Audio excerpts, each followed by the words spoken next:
All right, for today's video, this is something that I came across one day. I was not working this day, I was off duty, but I was coming back from Woodland Park, which is one of the mountain towns, and heading down Highway 24 eastbound, which is mostly downhill. It's got a lot of steep grades. There's a 55-mile-an-hour speed limit. You can see the sign right there.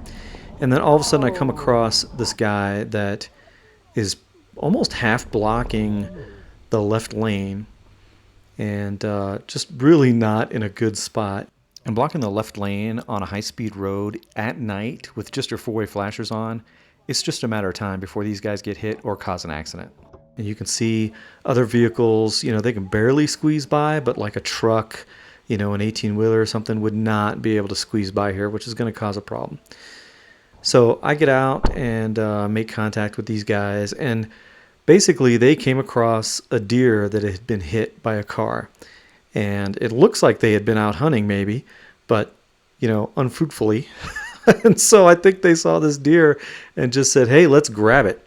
And there is a process in Colorado to do that. You have to call the game warden, you have to have a tag and all that kind of stuff.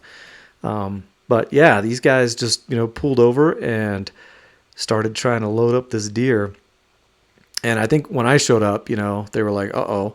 But of course, my concern is just them getting hit and getting them out of the roadway. So anyway, I made contact with him. I asked the driver if he can please, pull all the way off onto the shoulder so he's not blocking the lane.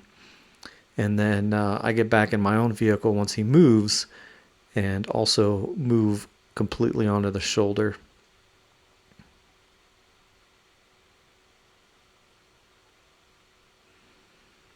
And so once we get these guys out of the roadway, I sit behind them with my lights on just to warn other traffic and get people moved over. And they load up their prize. So, if these guys want to grab some roadkill meat, that's their deal. But, my concern was just that they were blocking the lane. And so, if you're going to do something like that, you got to pull all the way onto the shoulder, and just make sure you're not causing a hazard on the road. So they get their deer loaded up, and we all get the heck out of there. All